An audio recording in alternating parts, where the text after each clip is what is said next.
درود به همه دوستان عزیزم، امیدوارم حالتون خوب باشه. شمی که امروز میخوام بهتون آموزش بدم شمع گل سنبل هست. کانال من سابسکرایب کنید و تا انتهای ویدیو با من همراه باشید.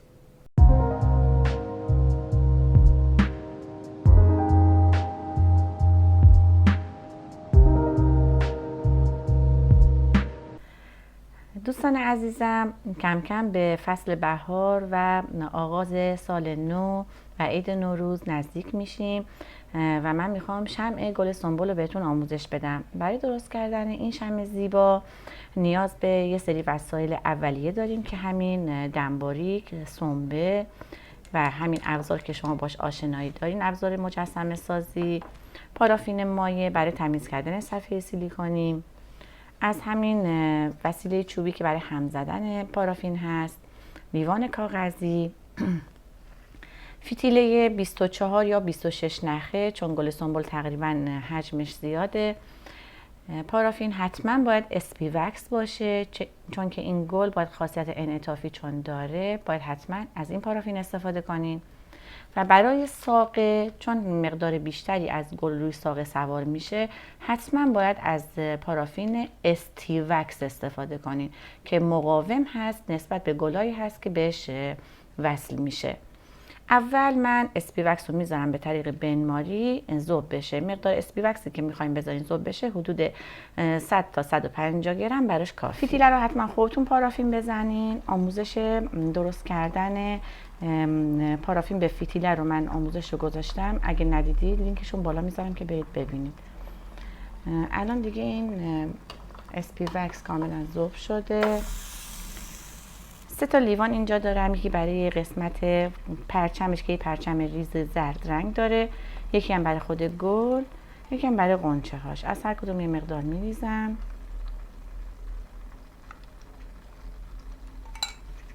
از رنگ‌های مایع استفاده کنید چون سریع حل میشه. یه مقدار زرد میریزم بر قسمت وسط پرچمش، خیلی غلیظ رنگش.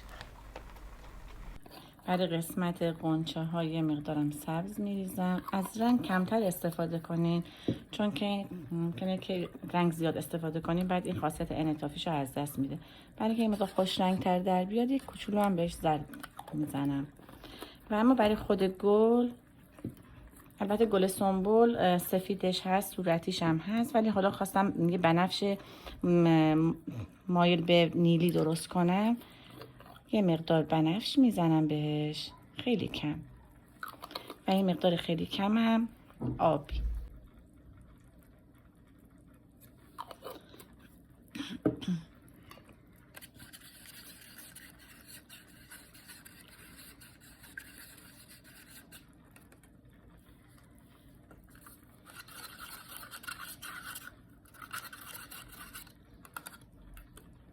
قبل از اینکه پارافین رو روی صفحه سیلیکونیتون بریزین، خوب صفحه رو با پارافین مایع پاک کنین، تمیز کنین. خیلی تاثیر میذاره چون بعد وقتی میخوایم بردارین کاملا تمیزه. اول این زرد رو با قاشق پهنش میکنم.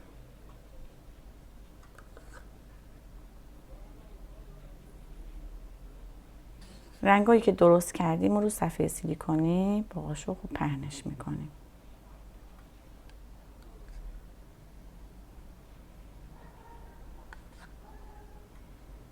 هر مقداری که درست کردین این کار رو انجام بدین و بذارین آماده بمونه که وقتی میخواین گل رو درست کنین دیگه مقدار زیادی از این پارافین پهن شده رو صفحه سیلیکونی رو داشته باشید.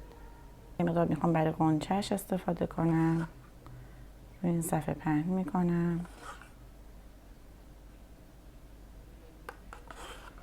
وقتی که اینا خوش شد و میخواین شما استفاده بکنین، اینا رو از صفحه سیلیکونی جدا کنین.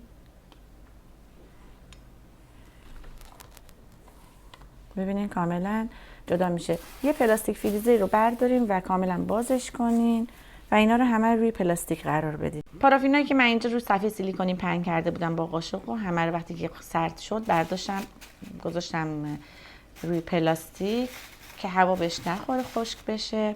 هرچند که خاصیت انعطافش رو داره. نگاه کنید. حالا میذارم رو همین صفحه سیلیکونی و با این نوک ابزارم، این هیچ الگوی خاصی نداره چون این با پارافین درست میشه، باید به صورت تک گلبرگ درست کنیم. خوب نگاه کنیم، باید شکلش رو روی این پارافین بکشید.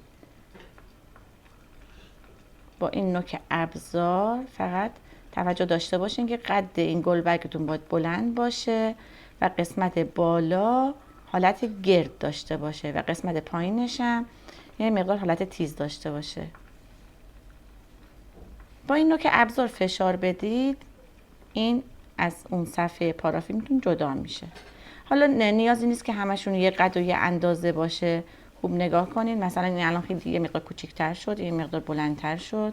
فقط حالت شکلش رو بکشید. اون وقت میتونیم با قیچی کوچیکش کنین و قسمت اضافه هاشو میتونیم با قیچی ببریم. رو هر کدوم از این صفحه ها 6 تا از این گلبرگ ها در میاد. حالا یکی یکی اینا رو از خود این صفحه جدا میکنم. ببینید، نگاه کنید، به این صورت با قیچی میتونم این تک تک گلبرگ ها رو از روی این صفحه جدا کنم. این کار رو انجام میدم. حتما از اسپی وکس استفاده کنین که بتونین راحت این گل رو درست کنین.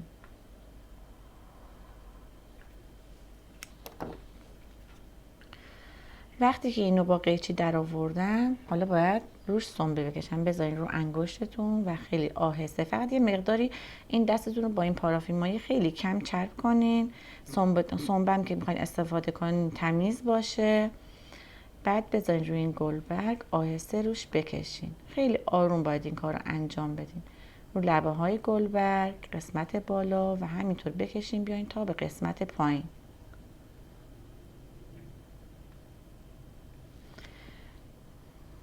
میتونین با انگشتتون هم این کار رو انجام بدین و از انگشتاتون کمک بگیرین و دوباره این سنبه رو روش بکشین. کش میاد و خاصیت انعطاف داره. بعد با این دوتا انگشتتون قسمت بالای گلبرگتون رو شکل بدین و به همین ترتیب برای هر یک گل 6 تا از این گلبرگ نیاز دارین.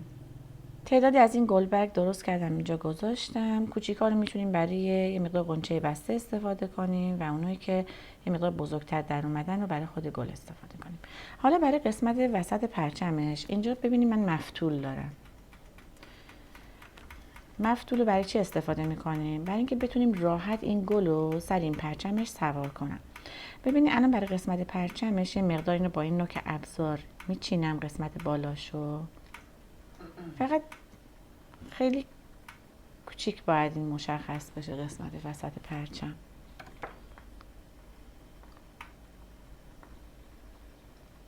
اینو این قسمت میذارم و اینو به این صورت دورش میپیچم. یه مقدار اینو محکم بشه روی این مفتول. قسمت بالای این پارافین زردی کوچولو فقط مشخص بشه، چون این گل سنبل شما نگاه کنین طبیعی خیلی کم از این پرچم زردش معلومه.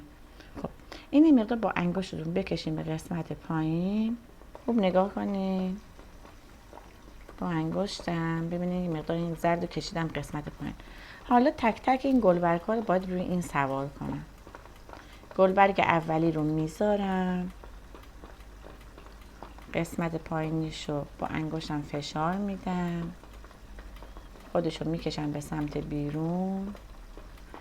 قسمت نوک گلبرگم با دستم شکل میدم. گلبرگ دومی رو میزنم یه مقدار کنارش به همون قد و اندازه. باز قسمت پایینش رو با انگشتم فشار میدم. اینم به سمت بیرون شکل میدم، خمش میکنم و گلبرگ سومم میذارم مابین این دوتا، این قسمت فضایی که خالی هست.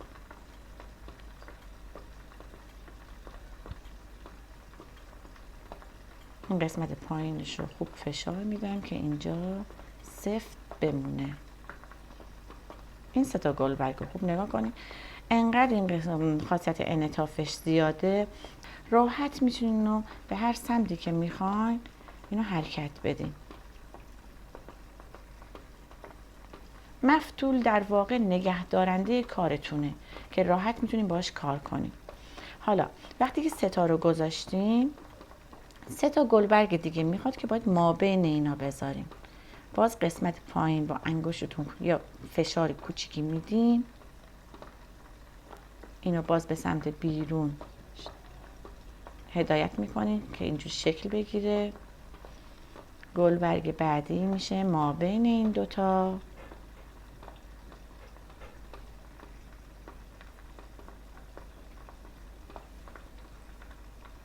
و آخرین گلبرگ هم میشه مابین این و این.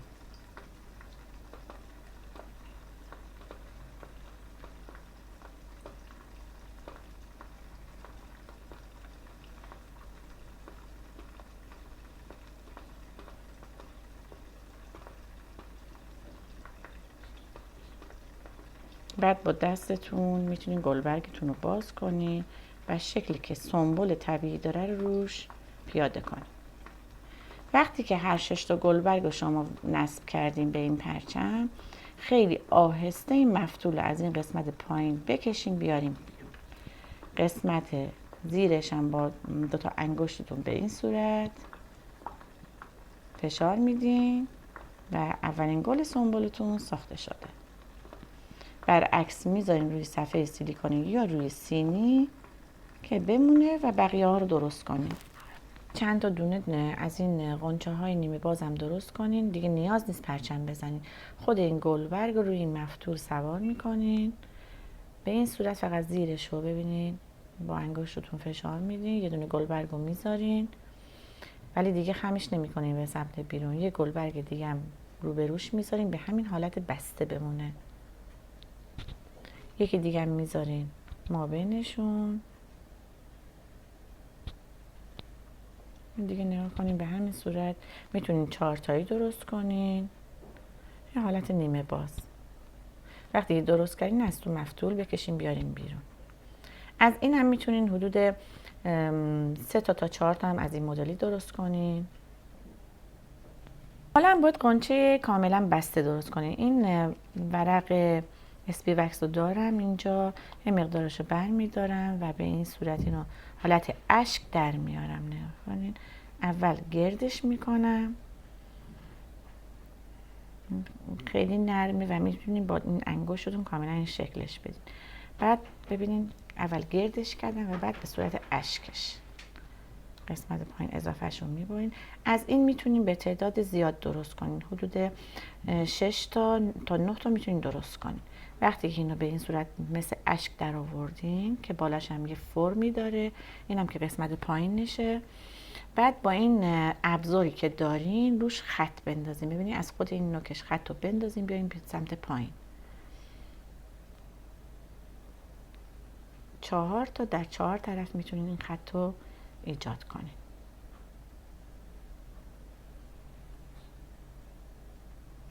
تو این فاصله که داشتم گلا رو درست میکردم، از این استی وکس که برای ساقه هست حدود 6-7 تا از این مدلی برداشتم، روش هم نوشته استی، نگاه کنین.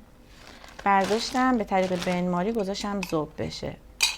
حالا در مورد خاصیت این استی وکس بهتون بگم، دیگه مثل اون نیست که بذارین کاملا سرد بشه و بردارید. نه، این زمانی که ولرم هست و یه مقدار گرما داره باید سریع بردارین و ساقتون رو درست کنین، چون حالت شکننده داره، چون نسبت به اسپی وکس مقاوم تره، یعنی مثل اون دیگه اون انعطاف رو نداره. وقتی رو صفحه سیلیکونی پهن میکنین، زمانی که یه مقدار گرما داره سریع باید این رول کنین و ساقش درست کنین که الان بهتون نشون میدم. حالا این استی وکس رو روی این صفحه سیلیکونی میریزم و با قاشق اینو به این صورت پهنش میکنم، چون میخوام ساقه سنبال رو درست کنم، پس این مقدار قدش هم بلندتر میشه. به این صورت وقتی که من بهش دست دادم ببینید هنوز گرما داره و اسپی وکس وقتی که کاملا سرد میشد من باید برمی داشتم، ولی این هنوز داغه، گرما داره که من اینو برداشتم. حالا اینو صافش میکنم. یعنی اینو به این صورت که نمیتونم ساقه درست کنم، قیچی میکنم و تمیزش میکنم.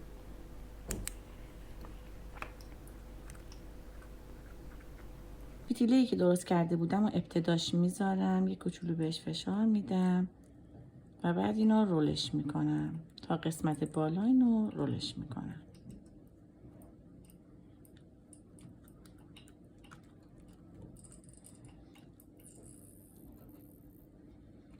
نگاه کنیم ببینین این قسمت اضافه فتیل قسمت بالا یک کم کوتاهش میکنم، قسمت پایینشو کاملا میزنم. قسمت پایینش بعد باید بهش یه حالت پیاز بهش بدم پیاز رنگ قهوه‌ای و چند تا ریشه سفید. حالا از قسمت ابتدا شروع میکنم به قنچه گذاشتن قنچه ها. اول از قنچه سبز شروع میکنم به اینکه به این نصبش کنم. یه مقدار پارافین همین استیوکس که ذوب شده شو دارم میارم اینجا. پارافین ذوب شده داغو میذارم همین قسمت جلوی کارم و پایین قنچه ها رو داخل پارافین داغ میذارم. ابتداشو باید این کار رو انجام بدین تا این کاملا به این ساقتون بچسبه.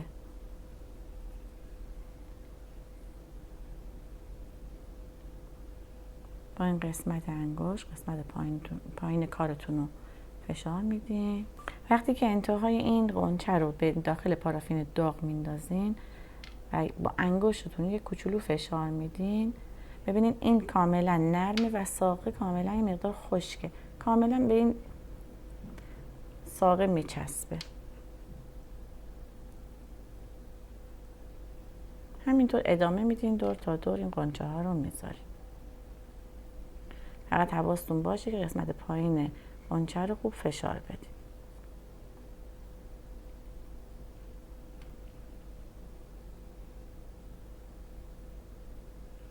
این قنچه سبز و من گذاشتم. حالا قنچه های بنفشه هم به همین ترتیب. قسمت پایین این قنچه رو فشار بدین که بهش بچسبه.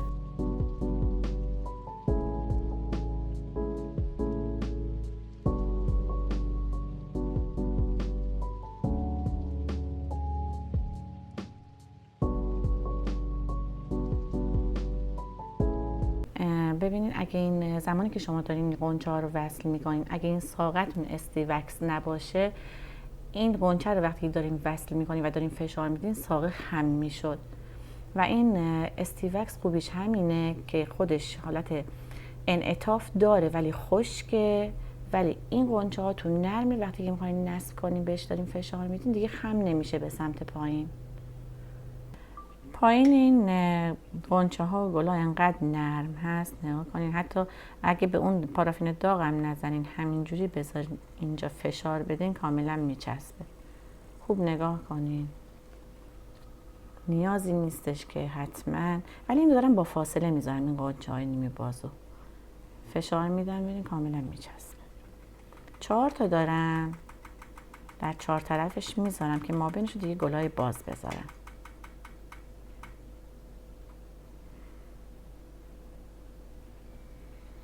حالا دیگه شروع میکنم به گذاشتن گل. یه چند تا گل کوچیکتر درست کردم اینجا.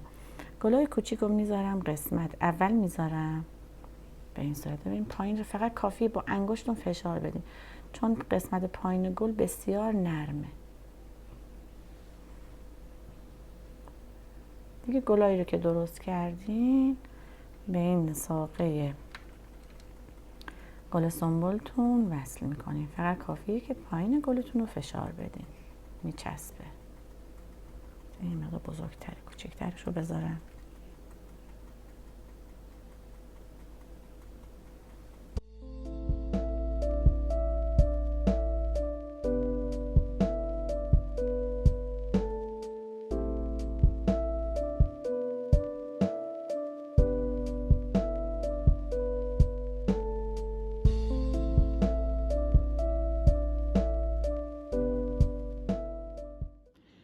دوستان ببینین کاملا دیگه این گل سنبولم آماده است.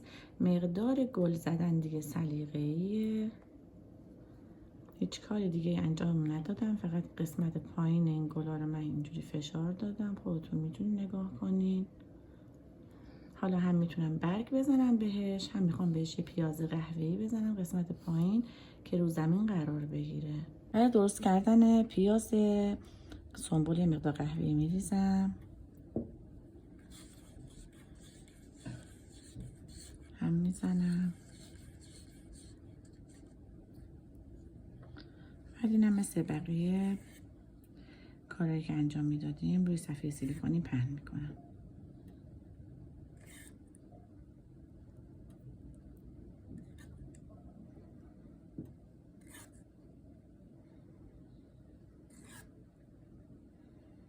نظر میمونم تا خشک بشه.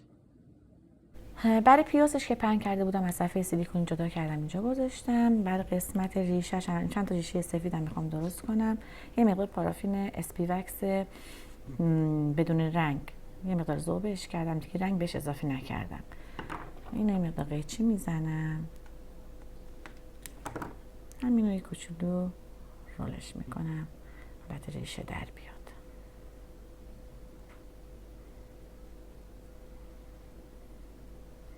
با انگشت رو اینجوری فشار بدین. یه 3-4 تا میتونین از این درست کنین و بذارین. یه 3 تا برگم درست کردم اینجا گذاشتم. پارافین رو یه مقدار سبز و زردی کوچولو بنفش ریختم، رنگی در اومد. حالا پررنگ یا کم رنگ بودن دیگه میل خودتونه، میتونین هر رنگ دوست دارین برای برگ درست کنین. هر جایی که میبینین که گل خالی داره، مثلا این قسمتش خالیه، برگو بذارین پایین، برگو فشار بدین کاملا به این ساقه میچسبه. 3 تا در 3 طرفش میتونین برگو بذارین.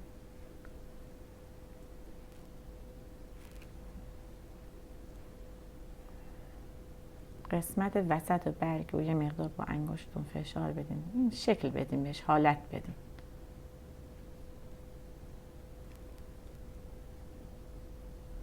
پیازش که این حالتی رنگ قهوه‌ایه، ببینید اینو که رنگ قهوه‌ای درست کردیم به صورت یه اشک بزرگ روش با این نوک ابزارم یه طرحی میزنم، شکلشو میذارم اینجا، میکشم رو دور این شکل رو با قیچی میبارم.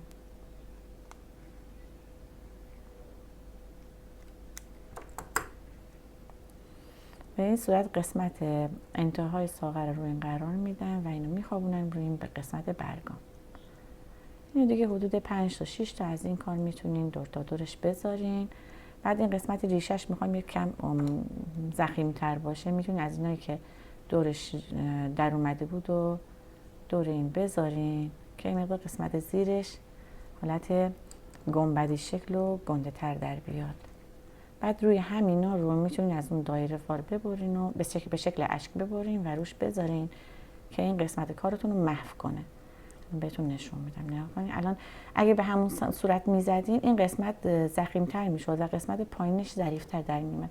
چون قسمت ریشه باید یه مقدار بزرگتر باشه، من این قسمت‌هایی که اضافه اومد رو دورش میذارم. وقتی اینو به این صورت دورش گذاشتین، حالا دوباره به این شکل اشک دوباره اینو ترش رو بذارین روی این در بیارین، قیچی کنین و این قسمت رو کاملا پوشش میده. قسمت پایینش هم روی همونو میذارین که دیگه هیچی مشخص نمیشه از اون قسمت. همین چند تا دور تا دورش بذارین.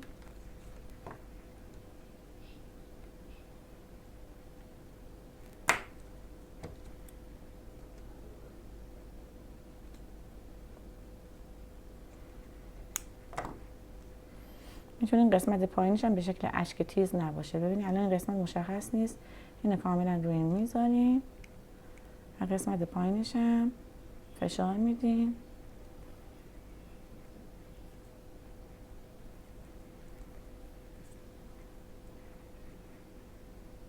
روش میمونه. ریشه هاش هم که درست کرده بودم میتونید روی این خطوطی که الان به این صورت هست روش بذارید. دوستان عزیزم، آموزش امروز شمع گل سنبل به پایان رسید. امیدوارم که لذت برده باشید. لایک و سابسکرایب یادتون نره. سوالم اگه داشتید کامنت کنید. تا یه ویدیو آموزشی دیگه، خدا نگهدار.